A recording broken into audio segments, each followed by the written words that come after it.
If you're shopping for an SUV, don't sign anything until you see this. Consumer Reports just tested every SUV on the market. One pushes past 250,000 miles on $34 a month. Another had brake failures at 1,500 miles and loses half its value. Same price range. Today, I'm counting down 8 SUVs so reliable they're scaring the industry. The model years to hunt, what they actually cost, and what separates these from the rest. Plus 2 bonus SUVs to run from. Number 1 isn't the obvious choice, but it's the one keeping the competition up at night. Let's go. At number 8, the Mazda CX-5. Consumer Reports gave it 84 out of 100, but that score alone doesn't tell you why it's here. RepairPal ranked every midsize SUV in America. CX-5 came first out of 26. You're looking at $447 a year to maintain when the average SUV costs you $573. Serious repairs? Only 8% of owners deal with them. Most SUVs? Double that. Pop the hood. A 2.5-liter Skyactiv with a timing chain. No turbo, no extra heat, no extra pressure, nothing waiting to fail at 80,000 miles. And instead of a CVT, you get a traditional 6-speed automatic that shifts clean and lasts. Mechanics see dead CVTs every week. A 6-speed giving out barely happens. Then there's the cabin. Sit inside and you'd swear it costs $40,000. Soft touch materials, quiet ride, sharp handling. Most SUVs at this price just get you there. This one makes the drive worth it. 11 model years and 0 powertrain failures. I'm serious. Not one engine or transmission recall across the entire run. Insurance is about $2,021 a year, and 5-year resale sits around 63%. Sure, less cargo than a RAV4 or CRV, but most people aren't hauling furniture every weekend. A $447 a year SUV in a world where dealers make 70 cents on every repair dollar. That's the kind of car service departments don't want you finding. Starts around $28,570. Any 2020 or newer is solid. Next one up sold 475,000 units last year. There's a reason. Next one outsells everything on this list combined, every single model. And the tech under it is the reason. Number 7, the Toyota RAV4 Hybrid and Prime. 475,000 Americans bought one last year. Consumer Reports scores them 77 out of 100, not the highest. But 500,000 people did the math.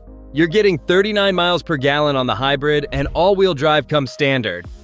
The Prime gives you 42 miles of pure electric range and 302 horsepower. Same platform, pick your speed. Here's what makes both last. Toyota's eCVT isn't the belt-driven unit that killed Nissan's reputation. It's a planetary gear set. No belts, no pulleys, no clutch packs. The parts that kill regular transmissions aren't in here. Same system that's pushed Priuses past 500,000 miles. What does that actually cost you? $429 a year. Toyota covers the battery for 10 years and 150,000 miles. Regenerative braking stretches your pads to 80,000 miles instead of 30,000. Half the brake jobs, half the cost, year after year. But the real number is this. A 2017 RAV4 Hybrid hit 500,000 miles on the original battery. Basic maintenance only. No press release, just an odometer. 475,000 sold in 1 year while hybrid tech makes gas-only SUVs look outdated. The rest of the industry has a problem. 5 years in, you're holding nearly 70% of the value. Most SUVs on the avoid list lose that in 3. On a $33,000 hybrid, that's real money. 2020 or newer. Skip the 2019. Next one costs under $24,000 and barely loses a dollar. Under $24,000. Nobody's making videos about it. That's exactly why it's here. Number 6, the Toyota Corolla Cross. Scores 79 out of 100 from Consumer Reports. And this thing loses just 2.63% of its value over 3 years. I looked it up twice. Most compact SUVs lose 30% or more. On a $24,000 vehicle, that gap is thousands of dollars you keep. It runs Toyota's 2.0-liter dynamic force engine. Same family you'll find in the Corolla sedan, the Camry, the Lexus NX. Millions on the road with a timing chain, not a belt. RepairPal gives it 4.5 out of 5 at $362 a year. That's $30 a month, less than your streaming subscriptions combined. Toyota moved nearly 100,000 of these in 2025. People who wanted the RAV4 from number 7, but not the $35,000 price tag. The hybrid gets 42 miles per gallon and the gas model pulls 32. Less at the pump, less at the shop. The cabin is basic, won't turn heads. Nobody's posting Corolla Cross content for the views, but nobody's posting repair bills either. And remember that depreciation number from earlier? You're barely losing money while you drive it. For a lot of buyers, that matters more than a leather dash. Starts at $23,710. Cheapest SUV on this entire list. Toyota reliability at Honda Civic money. 2022 or newer is the sweet spot. Next up, the best-selling compact SUV in America, and it just got harder to kill. What if the best-selling compact SUV in America just got harder to kill? Number 5, the Honda CR-V Hybrid. Honda ranks first out of 32 brands for reliability. First, every car company in the country, and Honda's on top. The CR-V pulls 83 out of 100 from Consumer Reports and RepairPal ranks. It's second out of 26 compact SUVs. What are you spending? $407 a year, which works out to $34 a month. Most people drop more than that on coffee. The hybrid gets 40 miles per gallon combined with all-wheel drive standard, and 17.5% of CR-Vs reach 250,000 miles. Not just best in class, that beats most vehicles on the road. The CR-V outsells the Passport 4-1. Remember that name? You'll see it again soon. Every mechanic in the country knows this car cold. Parts are everywhere. Shop owners say the CR-V is the shortest job on the lift, in and out. Which is great for you, but the guys running the shop hate it. Sure, it won't drive like the CX-5 back at number 8, but it starts every morning and it'll outlast most of what's parked next to it. 5 years in, you're holding around 65% of the value. Try finding a used one under market. Not happening. The 2017 to 2019 models had oil dilution problems with the 1.5 turbo. Skip those. 2023 or newer. Starts around $35,630. Top 4 is next, and number 4 will surprise you. If this is helping you narrow it down, hit subscribe. Top 4 is up next plus 2 SUVs to run from. You'll want to see number 1, a Porsche on a reliability countdown. I know, stay with me. Number 4, the Porsche Macan. 84 out of 100 from Consumer Reports. Same score as the CX-5. Except this one starts at $62,900. A Porsche more reliable than most Fords and Chevys. Let that land. J.D. Power puts Porsche at 186 problems per 100 vehicles. A third best among premium brands when the average car has 202. Fewer problems than most cars on the road in a Porsche. The base runs a 2.0-liter turbo making 261 horsepower. Step up and you get a 2.9-liter twin-turbo V6 paired with Porsche's 7-speed PDK. They've been refining that gearbox since 2008, 16 years of engineering behind every shift. Porsche moved a record 27,139 Macans in 2025. J.D. Power ranked it highest in the premium compact segment for dependability. And people who buy these don't flip them, they keep driving them. That doesn't happen because of a good commercial. Here's the catch. Maintenance runs $1,265 a year. Not a budget play. But cross-shop a BMW X3 or Mercedes GLC, and the Porsche costs about the same while spending far less time in the shop. You're paying for the badge and getting the engineering behind it. Best years are 2019 to 2023. Avoid 2015 to 2017, and go 2024 if buying new. The Macan proves luxury can be reliable. Next one up is someone drove it 511,000 miles. Same engine, same transmission. Now we're in different territory. The numbers from here stop looking real. Number 3, the Toyota 4Runner. The SUV people refuse to let go of. Consumer Reports backs them up with a 95 out of 100, and the data explains why. IC cars tracked 174 million vehicles. 45.2% of 4Runners reached 200,000 miles, nearly half.